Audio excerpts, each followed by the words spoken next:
Alléluia. Exercer l'autorité par la parole et la discipline. La discipline étant qu'un enfant de Dieu. Exercer l'autorité. Il n'y a simplement qu'on comprendre l'identité na yo. Église, alléluia. Quand vous allez exercer autorité par la parole et la discipline, il n'y a simplement que comprendre l'identité na yo. Parce que si vous avez l'identité na yo te, donc au monde te ozaka na bouli yeke, ozaka na confusion, ozo yeba ozo salate, ozo yeba te finalement ni ozo nango besoin. Non sona pona nini, po oyebi na ote identité za ya yo. Alléluia. Manque ya koyeba identité, ezo be mabiso ba vie dure, pe makambo ezo za la compliqué.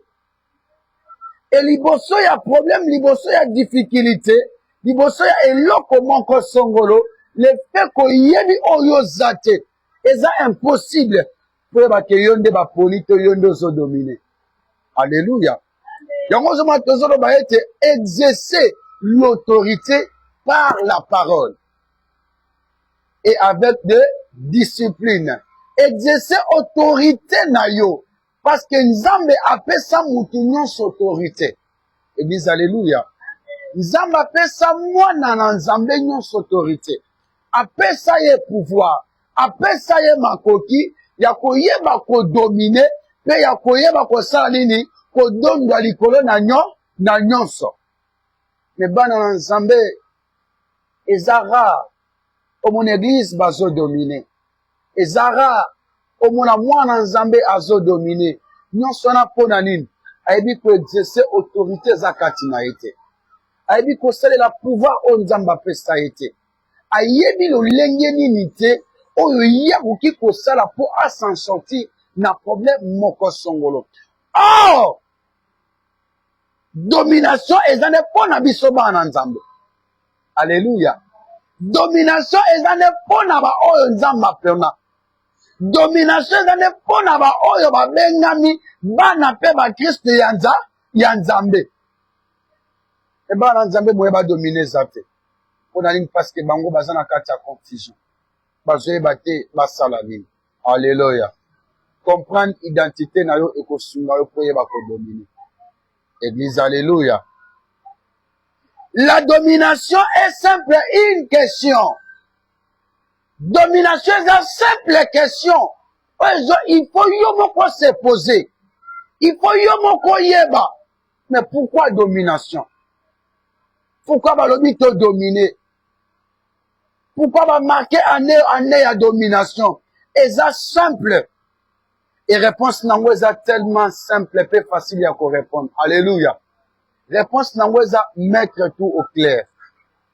Église, alléluia. Réponse est simple, c'est mettre tout au clair. Donc, pour éclaircir, pour yeba oyoza, pe komila kisa oyoza, pour tiango na polele. Est-ce que vous comprenez, madame? Vous comprenez, madame? Et sa compréhension, ou esa spirituellement. Ce que vous avez montré la spiritualité, moi, je comprends nango, exacte. Alléluia. La domination n'est qu'une simple question de mettre tout au clair. C'est une lumière qui doit s'éclairer dans ta vie. Et nous allons dire que qui n'a molili, Luka ete opela. Ozala ki omona na te Luka omonana. Ozala ko yeba na te Luka o yebana. Donc soki oyebani, o se faire voir na pole donc oyeba ke ngai nde ba benga salini na dominer. Alléluia. Alléluia. Amen. Parce que ce qu'on a dans la lumière, moyen se faire voir exact. Ce qu'on nous dit, on son apôtre était, parce que yon ne va pas dominer exact. Y'a la monnaie de la domination n'est qu'un simple geste. Y'a qu'au temps de yon se dans l'apôtre. Y'a qu'au bimisa, oh y'a bon maman qui est sali. Et moi, la mise soit batou. Oh, batou, ba y'a qui te va salin. Ba y'a ba yango. Oh, batou, ba comprendre que batou ba salini. Ba comprendre. Pour la ligne. Parce que na y'a te ngande pour na dominer. Alléluia. Alléluia. eza compréhension oyo eza moto ekozala aza spirituel, moto oyo ekozala aza matire, moto oyo akozala ayebi ke naza oyo babengi ya nzambe. Na comprendre mettre tout au clair elingi eloba nini? Elingi eloba ete yo bengami mpona kodomine. Alléluia. Yo ndo bengami mpona kodomine. Yo bengami mpo badomine yo te. Yo bengami mpo banyokolo te. Yo bengami mpo banaka kodefa te. Yo bengami nde mpo salini odomine. Alléluia. Yango tolobi ete mettre tout au clair. Eza compréhension ou eza facile. Et comment est-ce qu'on va mettre tout au clair? C'est par la parole de Dieu. Les gens permettent que toi tu as kamango na pole. Alléluia. Alléluia. Parce que la série Colobaye, tu l'as dit, exercez l'autorité que Dieu vous a donnée par la parole et par des disciplines. Oki kotia na pole te, soko yebi liloba na nzambe te. Alléluia. Parce que na nzela liloba na nzambe, nde kosunga yo, osala nini? Oyeba kosala proclamation, oyeba ko proclamer, oyeba ko loba, oyeba ko affirmer, oyeba ko beta sete à travers ya nini? Ya liloba na nzambe. Alléluia. Alléluia. Parce que à travers la parole de Dieu, quand on a proclamé, nous avons été puissance ya nzambe sala nini? Et ça la malikola vina yo. Alléluia. C'est en prononçant, en proclamant que la puissance de Dieu se manifeste en nous. Et comment est-ce qu'on va proclamer si on n'est pas fort dans la parole? Comment est-ce qu'on va proclamer si on ne sait pas ce qu'est la promesse de Dieu en nous? Comment est-ce qu'on va proclamer si on n'est pas conscient de ce que la parole de Dieu dit? Comment est-ce que ça peut se faire? Comment est-ce que je peux mettre des choses au clair si je ne sais pas la parole de Dieu? C'est impossible. Alléluia. Pona kotia nyonso na pole, yo nde foyeba ke makomi na nzambe lobi na nga boye. Liloba na nzambe lobi na nga boye. Ndo koyeba kotia nyonso na pole. Mais sokoza mutu oyo atangaka parole na nzambe te. Sokoza mutu oyo atelemaka te na nzela liloba na nzambe, c'est pratiquement impossible pour yo longa. C'est pratiquement impossible pour yeba ko proclamer, pour yeba ko utiliser pouvoir ya nzambe ezakati na yo. Église, alléluia. Amen. Tu veux dominer dans ce monde. Il faut qu'on yeba ete qui es-tu? Pour dominer, tu dois mettre tout au clair. Qui es-tu réellement? Est-ce que Zamouana Mosala, to Zamouana le roi des rois? C'est ça le problème. Il veut dominer dans ce monde. Comprendre directement que Yosam Tozana Molilité. Il faut ça la pole. Église, alléluia. Ce qu'on oumeli na molili encore dominer. Ce qu'on dit quand ici na place où comprendre yote, moyen dominer, exact. Moi en Zambé, osa n'importe qui te.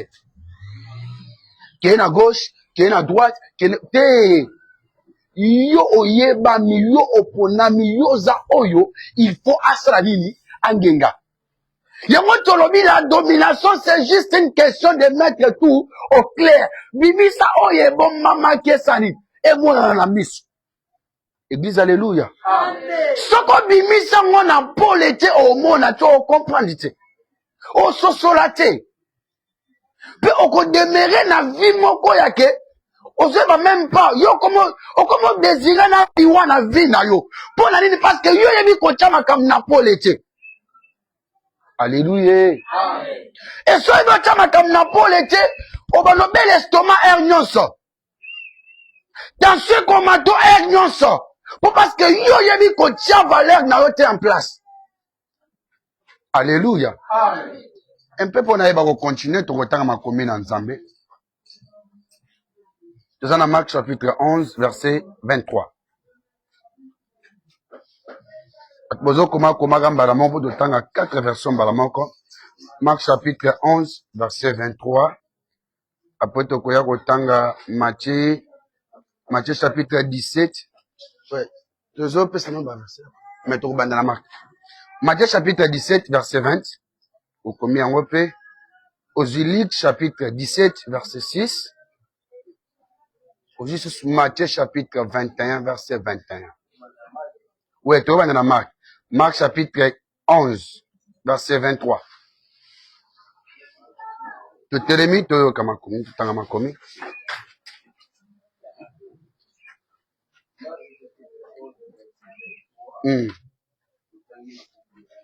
Amen, amen, amen.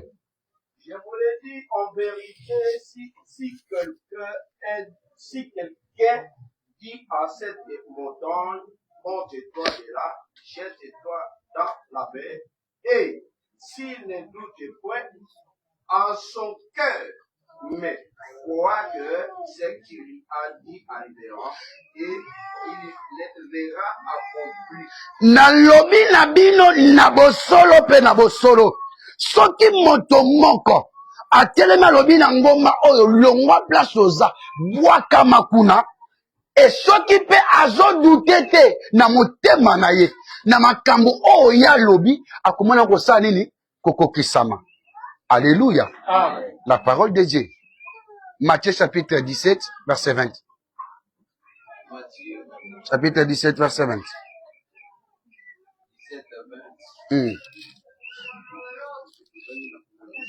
Amen, amen, amen. C'est à cause de votre incrédulité. Natina na yo muto makate. L'heure du Jésus. Elobi boye Yahweh. Je vous l'ai dit en vérité, si vous enviez de la foi. Nazoyebisa bino na bosolo. Nayebisi bino na bosolo. Soki boza na kondima. Comme un grain de cerveau. Lokola mwa mbuma ya muke ya graine. Vous direz à cette montagne. Yoko yebisa na ngomba oyo. Transporte-toi d'ici. Mimema longwa awa.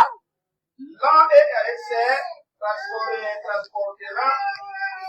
Rien ne vous sera impossible. Okomona pe ngomba yango emimemi yango moko. Balobi ke eloko moko te ekozela bino impossible. Toke na Luc chapitre 17 verset 6. Luc 17. Yoga ba point oyo bazo bakisa kaka point moko.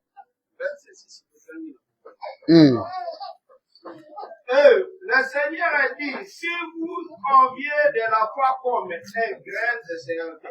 Nzamalobi soki boza na kondima lokola graine. Vous direz à ces sycomores. Yoko yebisa na sycomore.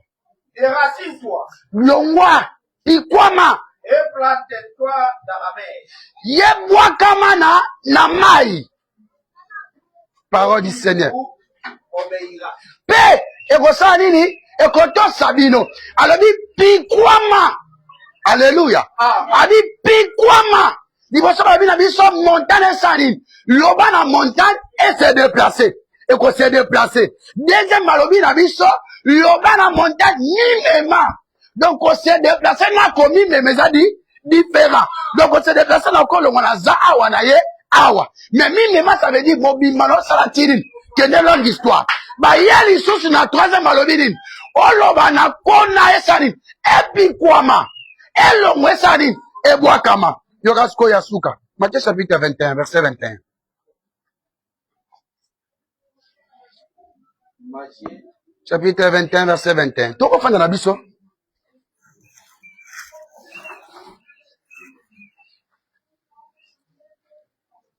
Ok. 21. Amen, amen, amen. Jésus leur a répondu. Yes, oyanoli bango. Je vous ai dit en vérité, si vous avez de la foi et que vous ne doutez point.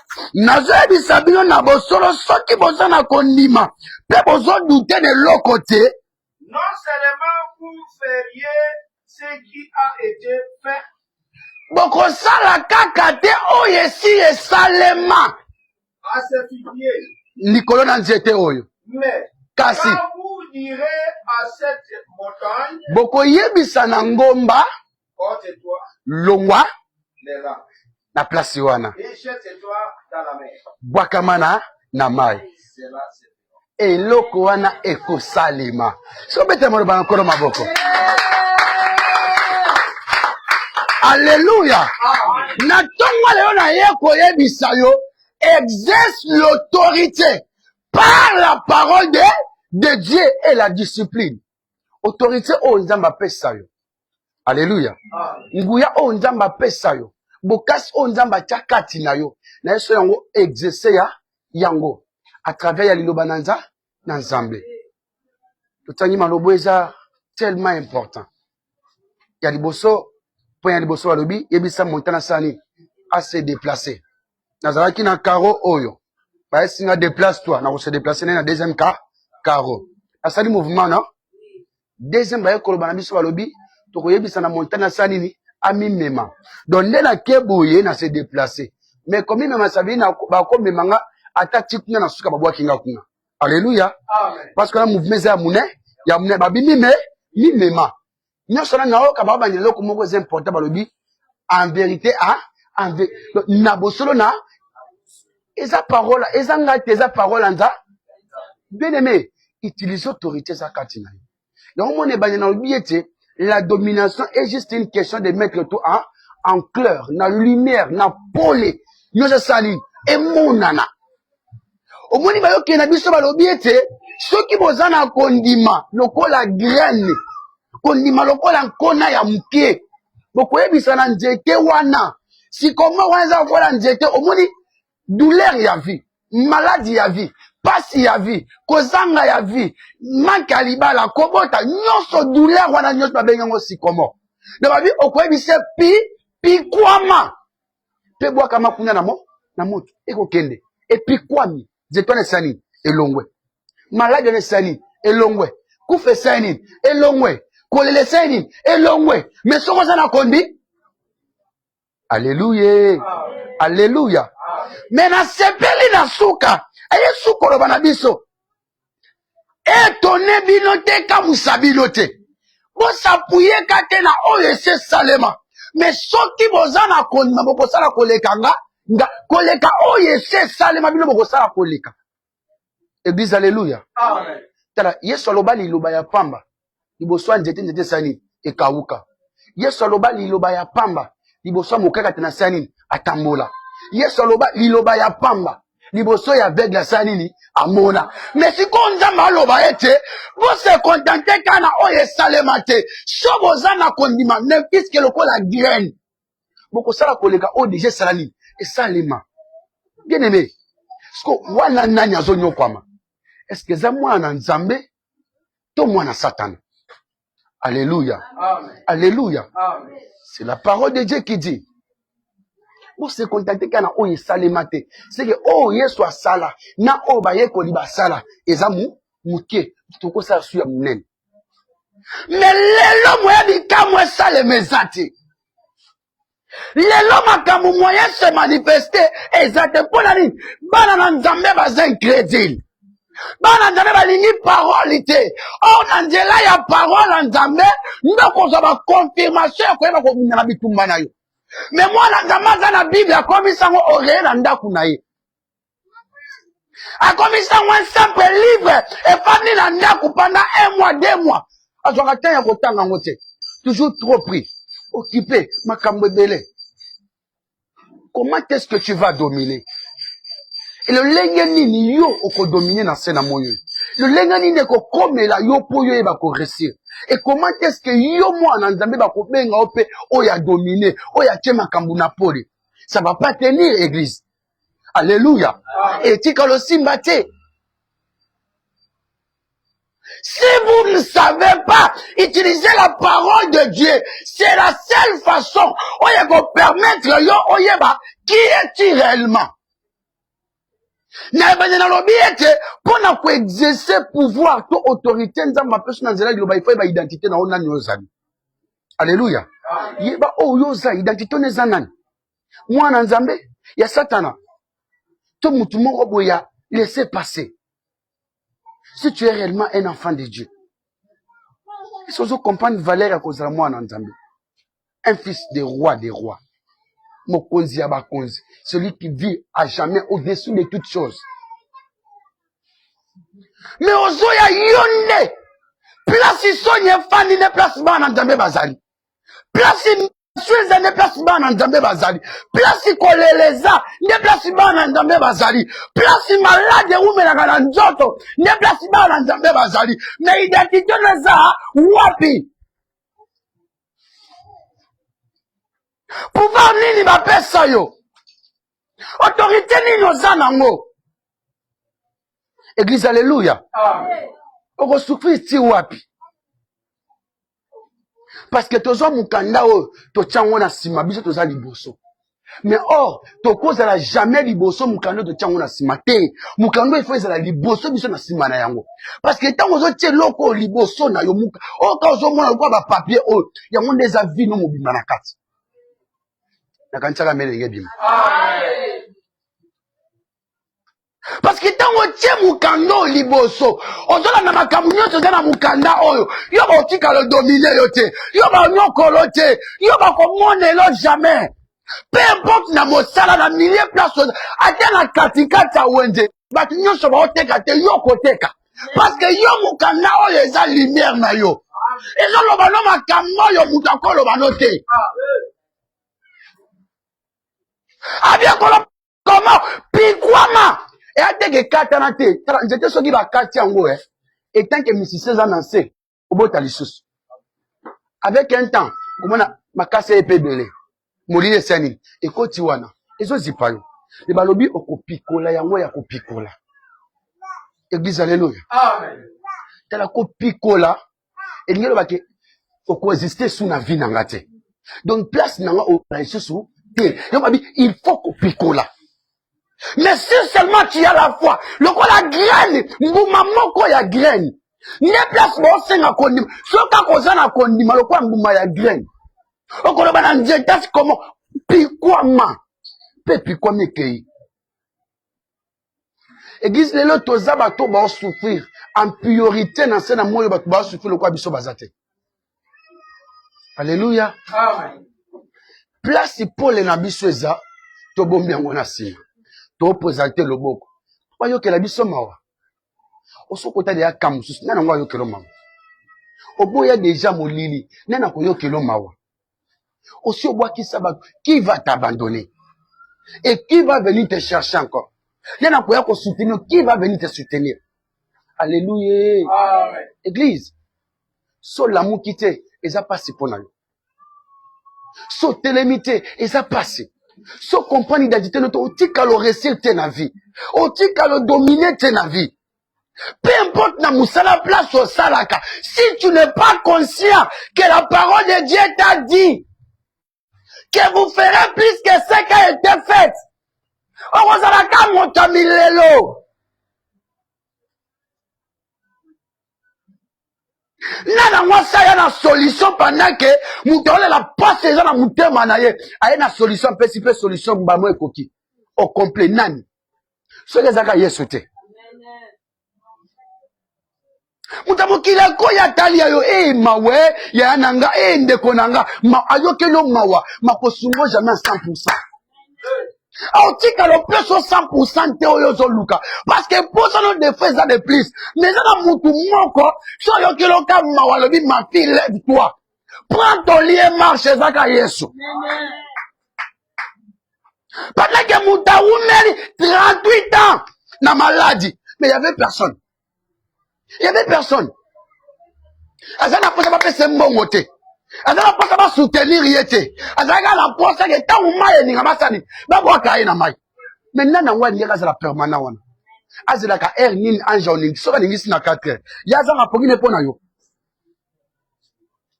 pona posa ndoko nanga bika anja ningi sima 5 heures ngana lali na pongile ba ya tabita bingana pongi na ngai nakata pongi na pona fina non ça les rêves wana te non ça la ngote la domination, c'est quelque chose que tu dois comprendre. Et ça, la question, il y a comprendre qu'il faut na poli. Osaya obatama bien aimé. Osaya kozipama. Oyeba na position, oyeba na placité. Ba place yo wapi ba kitso wapi. Exerce l'autorité que Dieu a mis en vous. C'est comme ça que tu vas dominer la parole de Dieu. Et ça mouille na ouais Seigneur il pour la biso tout monde la clair. Maintenant, prends la parole de Dieu, lis la parole, médite la parole, jour et nuit, tu vas voir des solutions. Bien aimé, t'as là, à ta salaire est bimaraté. T'as aussi mis le banan Nzambe. Donc, on a comme ma place. T'as là, Nzambe, Nzambe, pour soro simbika ma commune aïe. À toi, il va le place au banate. Donc, on a la routine de place. Et personne n'a autant un peu que ça a eu problème là. Au moins, avec tant autant, il peut en dire, oh, solution dans les années, ouais. T'inquiète pas. Et ça, quand on a 50 versets dans tout yenda et bilobate. À tous un verset, mon on a tout mais le plus important, c'est la makamwe komani. C'est la makamwe komani. Et qu'on s'ungale, qu'on éclaire vinayo. Mais ce qu'on a moutou, toke na gauche, ok. Toke na droite, ok. Identité no yebite, yango no zonyo kwama. Comprends ton identité pour rester dans la vie. Église, alléluia. Amen. La parole de Dieu doit être méditée chaque jour. Chaque jour. Et tant qu'un enfant, tu dois méditer ça chaque jour. Et tant aux hommes méditant chaque jour, il déplace au coin pour dégager puissance et la carte. Azol va toujours en vérité, en vérité. Donc quand c'est en vérité, Azol va au point. Pour comprendre que les bandes de l'Obanae, vérité moucho zate. Ah, Nzambe nangaye. Les bandes de l'Obanae, vérité moucho zate. Et mon toi zate, on y a quoi pour faire expliquer le problème na clair. Même n'am non te yo, non qui jamais pour expliquer clair pour les gars de l'Obanae. L'Obanae ça na nyonso. Là, on a des fois ramené au kaka. Mais on a une personne lumière et en dehors. Eh, Yesu, on dit notre bâton. Même dans la parole de Dieu. Et la moussara puissant soit là. Il y a un Nzambe. Et la moussara kondimo et koufa.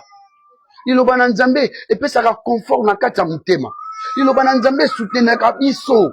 Et ça m'a cassé à bon Nzambe to ebaka kozwa. Si tu veux dominer, étudier la promesse de Dieu, jusqu'à ce qu'elle soit en contact de qui est confiant dans notre na pensée na yo, quand vous avez des promesses en Nzambe, au côté qu'elle a quoi souhaiter. Parce que tant que promesse dans Nzambe fandi kati na yo, pense-tu que mutakoya kosa? Pense-tu que mutakoya biso le contraire? Pour les longs frère, tika na oyo kokate, ozana makasite, ozana maelete, otangate, okena musikate, qui t'a dit? La parole de Dieu, le bien, biso bongote. Alléluia. Et on a dit, exerce l'autorité par la parole de Dieu. Exerce cette autorité. Si tu veux dominer, c'est l'autorité que tu dois exercer. Mais tu ne lis jamais la parole. Comment est-ce que tu vas t'en sortir? Obimandeni. Okinendeni, okomandengeni. Église, alléluia. Amen. Alléluia. Amen. Il faut qu'on y maille la tanjoto. Peli lobana Nzambe zi place na motem. Ozo se fatigué te. Otangi na tongo, otangi na pok, otangi na midi. Multiplier les paroles en Nzambe. Tika va livre wana mosusu. Ils ont porté l'autre côté. Mais là, il y a personne solution. Ils ont des paroles en Nzambe. Parce que parole en Nzambe et peut soit jamais stress. Et l'on stress. Et tu ne peut soit jamais tension. Et s'il soit tension.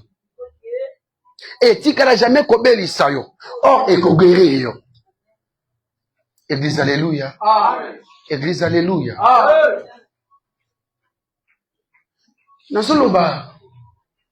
Lorsque tu médites la promesse de Dieu, jusqu'à ce qu'il soit encore en vous, elinge lobani elinge lobaete ko lamukana tongo nani lobana Nzambe ko banda journée nani loba na nzambe. En pleine journée, nani loba na nzambe. Na pourquoi, nani loba na nzambe. Avant lala, nani loba na nzambe. Liloba na nzambe, ndekoni bilei. Tango zolia liloba na yo. Ozomo na ete, liloba na zolia oyo. Yango nezo pesanga makasi. Yango ko ba continuer ko soutenir. Okomo na ete, le légué réalisation ya makambo ba no sala ko comprendre ete. Na tutani libaku, tutani libaku ya gauche, eza misala mabe. Barba bongo te, libaku madame tutani na droite. Ngana yebi liloba na nzambe, alobi ete, place bonyake seni, epesa melibino, na tutani na gauche, na tutani na droite, ngana yebi ya malamu, eko uche pa na ngai, conscience wane koyawa, tango tanga liloba na nzambe. Makamona okompani tango parole, ezo c'est mon thème, Manayo. Tu ne peux jamais dominer pendant qu'on s'en a mon lit. C'est la parole de Dieu qui est la lumière. C'est la parole de Dieu qui est la vie. C'est la parole de Dieu qui nous donne l'accès. Tu veux dominer dans ce monde. Vas-y, lis la parole. C'est l'exercice sur le même défi que 30 secondes chaque jour. Tanga li loba ensemble. Et tambola na iloko na mutuna yo. Ole uto tanga. Naïbi que celui de la famille nous va l'écrire dans ma casse. Parce que celui qui a écrit la parole, c'est Dieu lui-même. Alléluia. Tu veux dominer? Est-ce que tu veux dominer? Les autres, tu veux dominer. Église, est-ce que tu veux dominer? Je donne un conseil. Si tu veux dominer dans la vie, dans ce monde, si tu veux réellement dominer, comprends quelque chose. Ne sois jamais pressé dans la présence de Dieu. Quand tu as pressé, quand vous avez la présence en Zambé, vous avez pressé. Et quand vous avez pressé dans la présence en Zambé, et que vous avez limité au bénéfice de ma malam. Et que vous avez limité aux oies grâce de ma chakatinayo. Et vous avez limité au bénéficier aux Zamba linga pesayo. Parce qu'à chaque fois que vous avez pressé dans la présence en Zambé, et vous avez yo, ma bénédiction Zamba linga kitisa. Donc, tu as la présence en Zambé, mets ton cœur calme. Tu as pu ma place à Pio. Je suis dans sa présence. Je vais dominer. Je vais prendre ça. Naye kozwa libala, naye kozwa mabota, naye kozwa mosala, naye kozwa voyage, naye kozwa kimia, naye kozwa stabilité. Na présence en Zambé, nyonso koluka ezali. Naye koluka guérison, maladie ninga nga balobi. Oyo ekobika te, oyo kisi nango ezali. Mais tango na présence en Zambé, kisi nango ezali. Ezali loba na Nzambe. Kiso eleki ba kisi nyonso, ezali loba na Nzambe. Tango kotanga liloba na Nzambe, ote yango na misala. Neyo okoyeba kodomine meme mandoti ba kompanite obili awa ndenge nini na koyebisa yo kolanda bango te melanda liloba na Nzambe.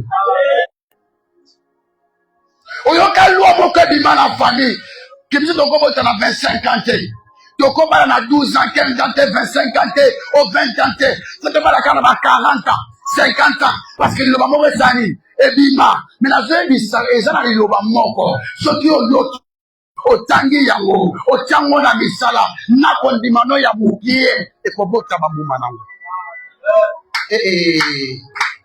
nde moto wa ina mpe.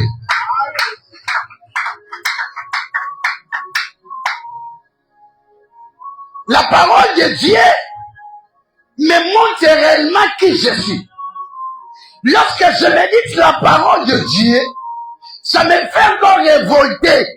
L'émotion et la condamnation de la famille. Lorsque je médite la parole de Dieu, ça me fait encore révolter. L'émotion à la limite de la famille. Lorsque je médite la parole de Dieu, ça me fait encore réveiller de mon sommeil. De dire que Michel, lève-toi. C'est toi que j'ai choisi. C'est toi qui dois dominer. C'est toi qui dois régner. C'est toi qui dois imposer. C'est toi qui dois dire quelque chose.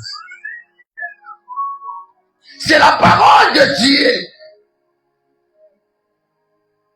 Là où il y a des promesses qui se multiplient jour au jour, c'est dans sa parole.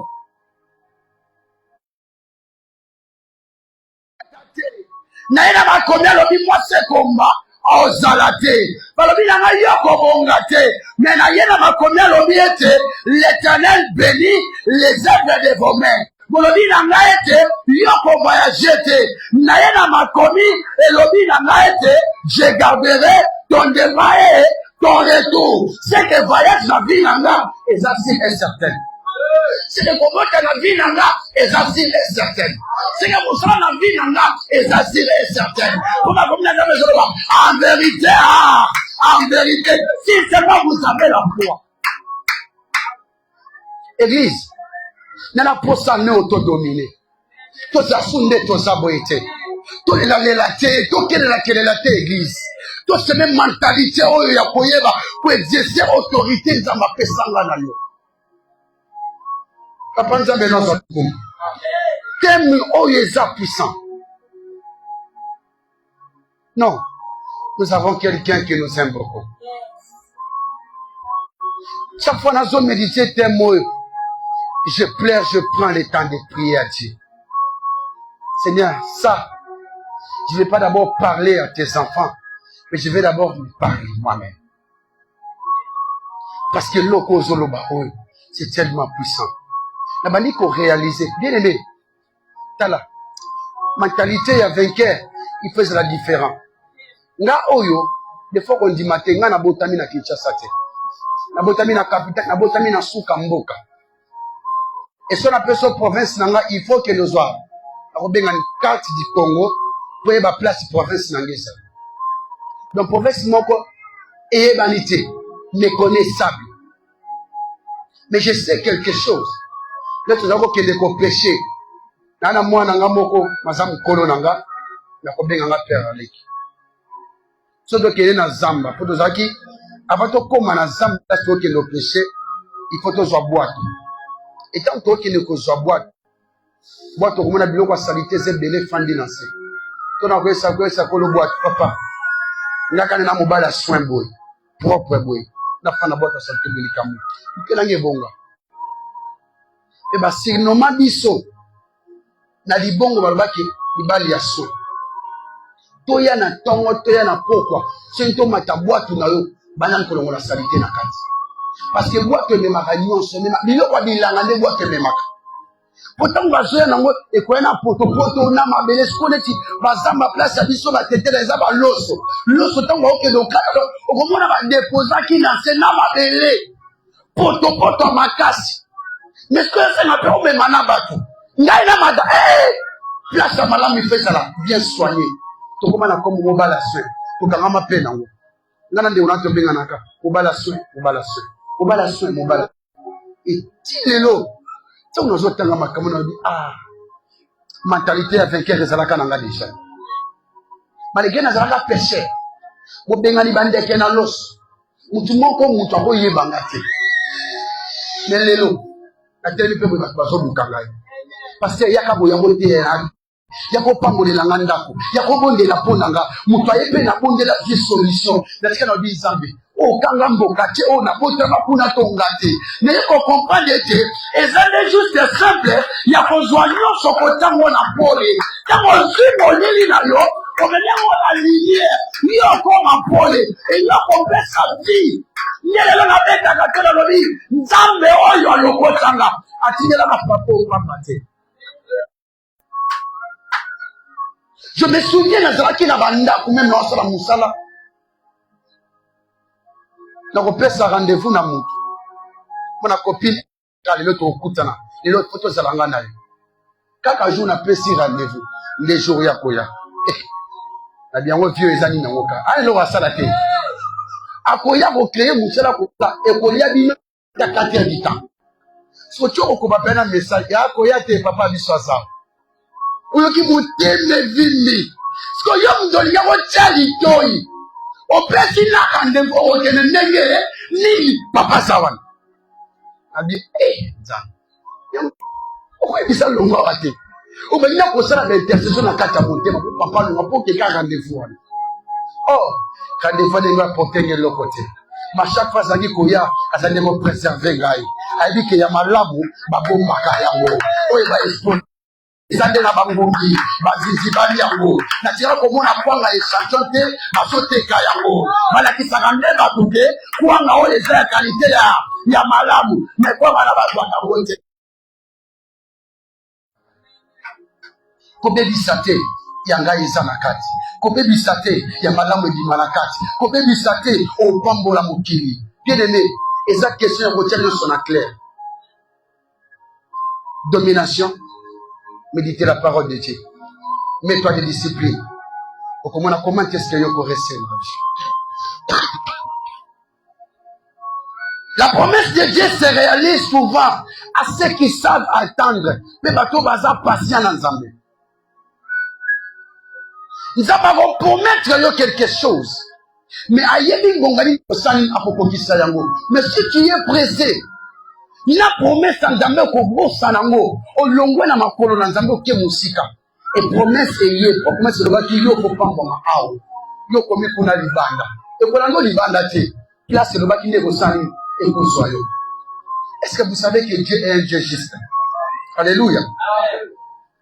Nzambe est juste. Nzambe okoza jamais place ba humilier yo.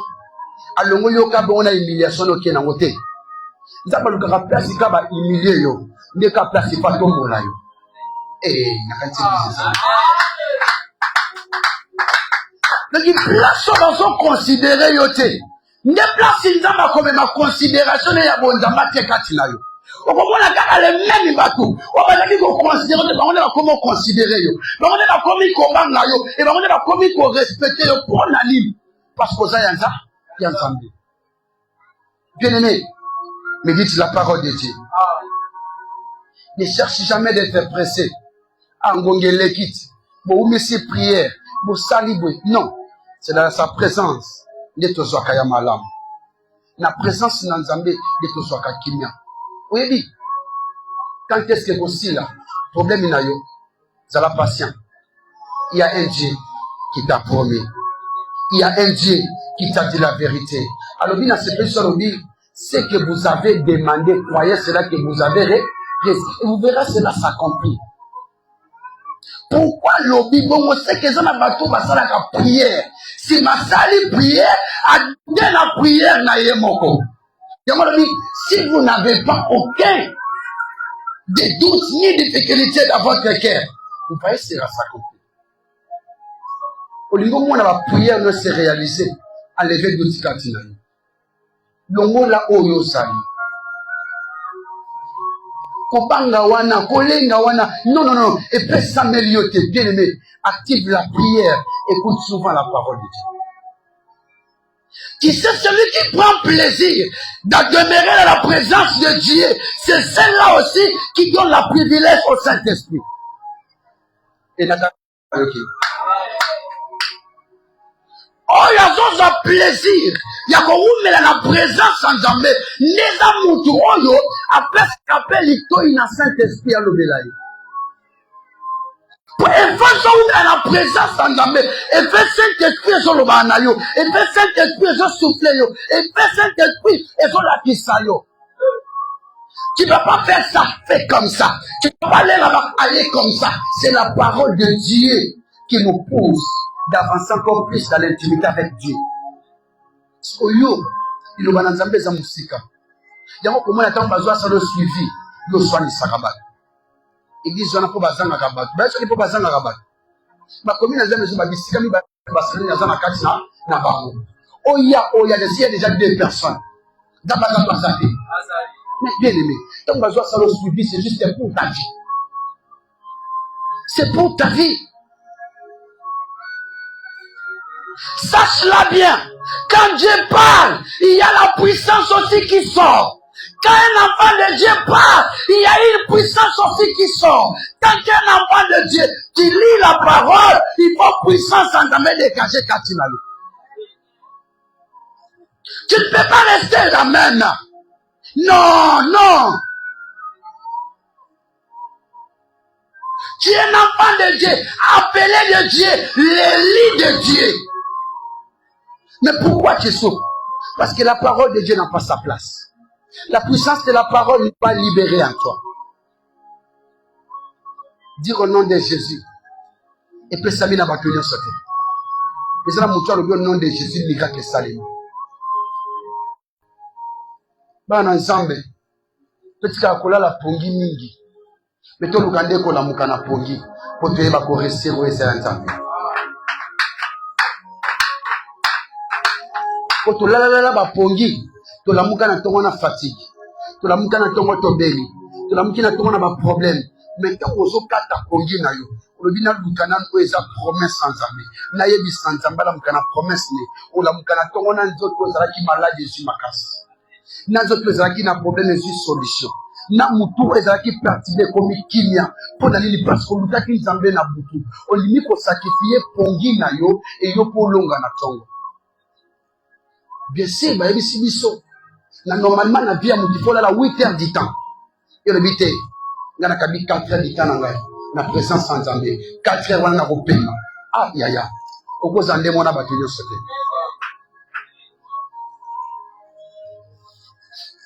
Est-ce qu'il y a dit que la domination demande les ailes? Est-ce qu'il y a dit pour dominer, domination c'est la pousse à zèle. Et comment est-ce que domination est aussi la zèle et la carte? Tu connais bien ça. Et bien on va bien dire zèle. Ezani molende. Alléluia. Molende kokangama. Kotingama na eloko ke tie kosila nde na osali na kotika yango donc soki esili te na osali na kotika te c'est oyo domination esenga moto oyo aza na molende tu veux dominer il faut agir avec ardent il faut une colère envie de réussir au travail bien aimé. Ça demande la détermination. Il faut se la déterminer. Et si vous appelez déterminé, vous pouvez pas ça entreprise après entreprise. Et on a yebi malam que toki ko dominer jamais na mokili oyo en état imparessé jamais. Et dis alléluia. Oki jamais ko dominer ce qu'on a paressé. Oki jamais ko dominer ce qui yo oza goyi et simbate. Papa na yebite. Nanga tikala ko mona te place ba ça mérite. Ya mutu boy ya lobi que yo mérité soit trophée pas mutu oza goyi. On donne la mérite à celui qui sait se battre. On donne la mérite à celui qui sait que je dois me lever 5 heures pour aller au boulot. Mon père travaille à dire une entreprise, n'a pas de salaire. Bon, on dit qu'elle n'a jamais combattu ça, un pénéa salaire. Jamais. Ni grade yo combatté. Voilà, nous avons pénéa.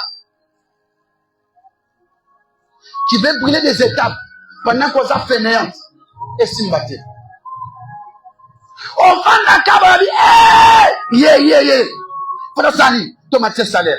Tu as un salaire pendant qu'on y a un moussala retard. Église, il y a un retard. Tu as un salaire. Tu as un tombeau là, tu as un restaurant. La domination demande la persévérance. Tu veux dominer, il faut persévérer.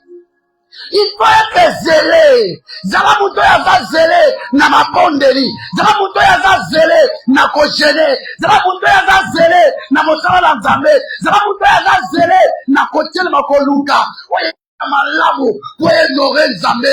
Zala muto ya za zélé azo continuer ko persévérer na makolo na nzambe. Mutu wana ko dominer. Ezala na butu, ezala na moyi. Tongwetana, mutu yinda, ye ko dominer. Ate mutu wana aza zélé, mutu wana aza déterminé. Celui qui est zélé, c'est celui-là qui domine toujours. Peu importe où les mecs.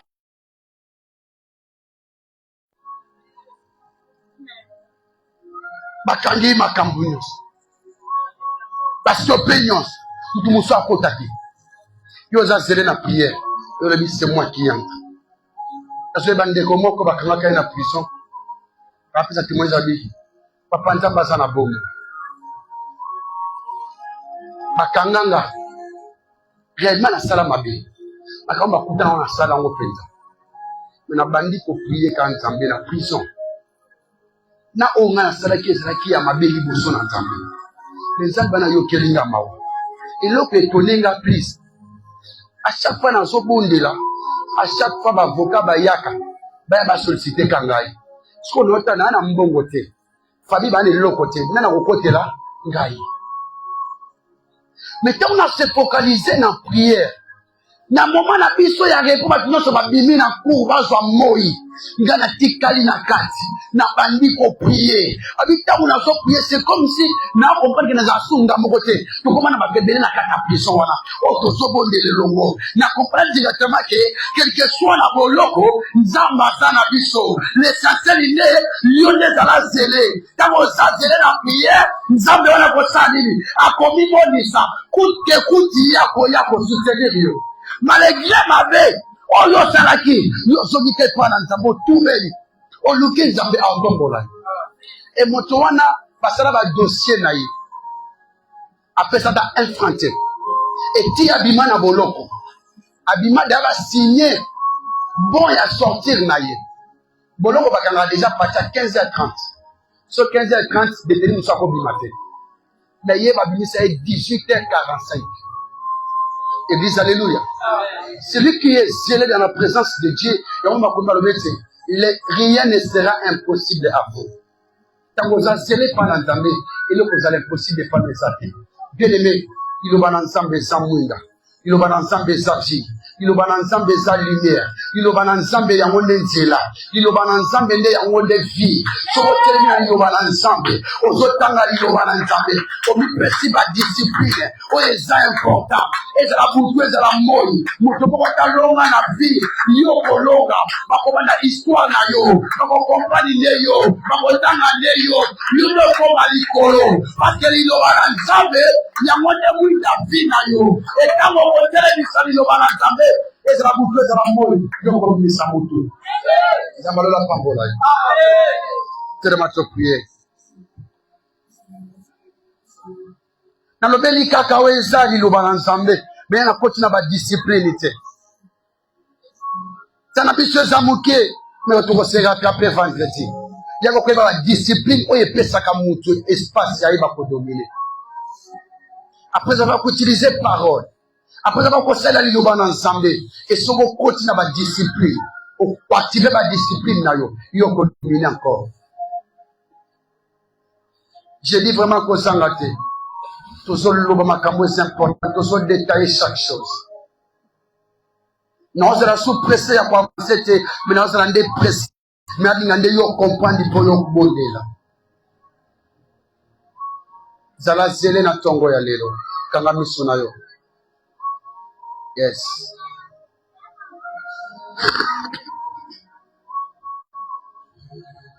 Yes.